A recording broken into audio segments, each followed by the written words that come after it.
vient d'avoir un débat là. J'ai mal au crâne.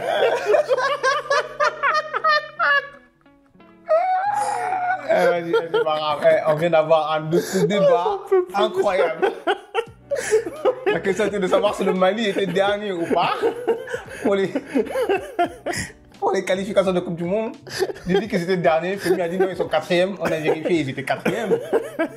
Mais il est en train de me parler depuis tout à l'heure comme si c'était premier du groupe. Moi, j'ai dit là tout de suite, ils sont éliminés ou qualifiés. Il m'a dit éliminés. Il veut juste pas avouer qu'il s'est trompé. Mais il n'y a pas de problème. Non, il n'y a pas de problème. Mais ils sont qualifiés ou ils sont éliminés pour C'est incroyable. C'est incroyable. On va parler du match d'aujourd'hui là. Parce que le Mali, en tout cas, ce soir, ils ont fait le boulot. 6-0 face à l'Eswatini, c'était un match à sens unique. On va pouvoir en parler, Anderson. Bah écoute, le Mali qui se relance, hein, le Mali qui vraiment se met très très très bien. On a l'impression que depuis qu'il est arrivé, Tom Saintfiet, bah cette équipe du Mali elle va mieux. Hein, même si voilà, je regrette toujours le limogeage voilà de notre frère, mais force de constater que bah l'équipe du Mali, bah elle va mieux, elle marque des buts. Et ce soir, même si c'était contre l'Eswatini, 6 buts, faut le mettre quand même. C'est vrai, c'est vrai. On en parle tout de suite. On envoie le générique. C'est parti.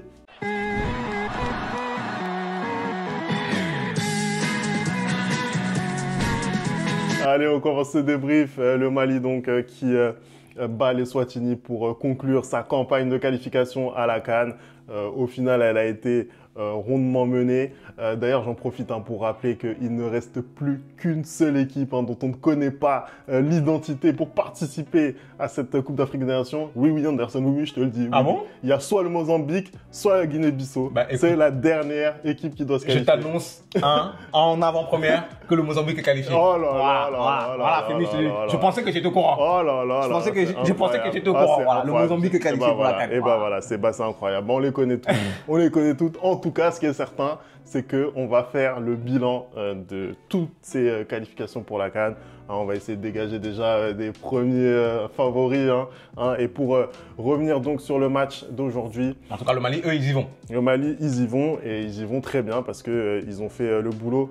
Sincèrement, le match, Anderson, il a été plié en une vingtaine de minutes. Mais clairement, je pense qu'ils ont fait absolument le taf. Bon, après cette équipe des Swatini, malheureusement pour eux, voilà, ils ont retrouvé un mastodonte du continent sur leur route et ils n'ont pas fait de détails. Un peu comme hier, comme je te disais pour le Maroc, je suis désolé, quand tu t'appelles le Maroc, quand tu t'appelles le Mali, quand tu t'appelles le Sénégal, quand tu t'appelles le Cameroun ou la Côte d'Ivoire, quand tu rencontres ce genre d'équipe-là, tu dois les respecter et leur donner leur fessée. Je suis désolé, Femi, voilà. Ce soir, ce qu'ils produisent le Mali, c'est juste respecter l'adversaire et tu vois qu'ils sont tellement à l'aise offensivement, ils produisent énormément de jeux, il y a énormément de dédoublements. On voit que le but, il arrive très rapidement sur un peu, bon, pour le coup là, c'est un peu un coup de ping-pong de billard et tout, et ça arrive sur les pieds de Bilal Touré, il conclut. Juste avant le festival de l'homme du jour, d'Orgelès ce soir, il a été juste extraordinaire. Il te met des buts. Le troisième, j'en parle même pas, c'est juste un bijou ce piqué-là. Et encore, le piqué, c'est un bijou, mais ce qu'il fait avant, au départ de l'action aussi, en dribblant les joueurs comme ça, c'est juste magnifique. Moi, j'ai vu une équipe du Mali qui, à aucun moment, n'a été en danger. J'ai vu une équipe du Mali avec Kamoro Doumbia qui a été exceptionnel dans ce match-là. C'est lui déjà qui avait marqué le but de la victoire le match d'avant. Je trouve que, en fait, ils ont retrouvé l'essence de leur jeu qu'on avait vu notamment pendant la CAN jusqu'à cette 93e minute face à la Côte d'Ivoire. Ils sont de nouveau bien. Maintenant, j'espère que ça va aller se traduire par une bonne compétition à la CAN parce que n'oublions pas que la CAN c'est quand même très tard, c'est dans un an limite, Femi. Entre-temps, il y aura les qualifications de la Coupe du Monde où ils sont ils sont quatrième, voilà. Ils sont quatrième, ils sont pas derniers, ils sont quatrième. Donc non, vraiment un match totalement maîtrisé. Ils ont pratiquement fait l'essentiel du match en première mi-temps. En deuxième mi-temps, ils se sont un peu plus reposés. Faut pas oublier quand même qu'il n'y avait plus rien à jouer. Faut pas aller risquer de blesser les joueurs pour rien. Donc, ils ont un peu levé le pied en deuxième mi-temps. Mais malgré ça, ils finissent quand même avec 6-0. Donc, bravo à eux. Bravo à eux. Tu l'as dit, t'as tout bien résumé, Anderson. C'est vrai que cette équipe du Mali, ce qui peut lui faire défaut, c'est un petit peu l'efficacité généralement. On sait que c'est une équipe qui a quand même un certain nombre de certitudes dans le jeu et aujourd'hui, ça s'est encore vérifié. les circuits de passe, ils sont très forts. Et quand tu ajoutes à ça l'efficacité, bah, ça fait une machine qui est redoutable. En plus, ils ont pu voilà, permettre à leurs attaquants, je pense à un joueur comme El Bilal Touré par exemple, voilà, de retrouver un petit peu de confiance. Après, il est sorti blessé, donc j'espère que Voilà. c'est pas trop grave pour lui. On espère. Kamori Doumbia, qui lui aussi a un début de saison en club qui est un petit peu mitigé par rapport à ce qu'il a proposé la saison passée, qui arrive à se mettre en évidence sur ce rassemblement. Donc les signaux sont plutôt positifs. Et puis que dire de Néné Dorgelès, hein. Moi, personnellement, je l'ai découvert sur ce but exceptionnel à la CAN face à la Côte d'Ivoire. Et c'est vrai que là, il nous gratifie encore d'un banger aujourd'hui. Tout y est vraiment. Et c'est vrai que c'est un jeune talent prometteur pour le Mali, 21 ans seulement, je crois, de mémoire. Voilà, il fait aussi partie, comme voilà, je sais pas, Karim Konaté par exemple, de la fameuse galaxie Red Bull. Voilà, celle gérée maintenant par Jürgen Klopp. Et je pense qu'on va en entendre parler de ce joueur parce que il a vraiment une patte incroyable et ce triplé vraiment est mérité pour lui. Bah, moi, j'aimerais revenir aussi sur le fait que peut-être Tom Saintfiet a trouvé la bonne formule pour cette équipe du Mali parce que ça fait maintenant quelques matchs où il évolue avec ce 4-2-3-1, avec le double pivot Alou Dieng et Yves Bissouma. Hein. Je trouve que il y a de l'équilibre dans cette équipe. Tu vois que tu reconnais sa patte dans le sens où ils ont envie d'attaquer, ils attaquent tout le temps. Et je pense qu'ils ont compris aussi que le football, écoute, c'est juste marquer un but de plus que ton adversaire. Et aujourd'hui, bah, tu le vois dans la manière dont ils jouent, tu le vois dans la manière dont l'utilisation qu'ils font du ballon. Et c'est ce qui permet justement, comme tu l'as dit, Femi, à certains joueurs de pouvoir se mettre en valeur, hein, notamment Néné Dorgelès ce soir qui fait une prestation juste fantastique. Hein. Mais on pourrait parler aussi de Ibrahima Koné qui fait un très très bon match. J'ai trouvé qu'en fait, aujourd'hui, aucun Malien n'avait été en dessous et aussi bien les titulaires que pour moi les rentrants, ils ont été bons. J'ai trouvé que vraiment ils ont apporté quelque chose. Aujourd'hui, tu vois vraiment qu'il y a une équipe qui est en train de se construire autour de ce sélectionneur-là et on oublie encore qu'il y a encore des manquants.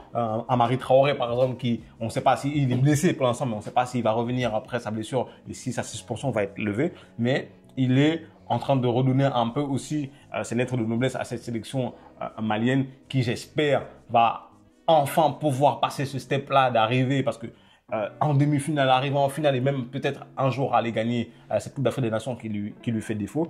Mais moi, j'ai apprécié en tout cas ce que j'ai vu ce soir et ce que j'ai vu aussi lors du dernier match. Tu sens que la dynamique est en train de reprendre et qu'ils peuvent aller faire quelque chose.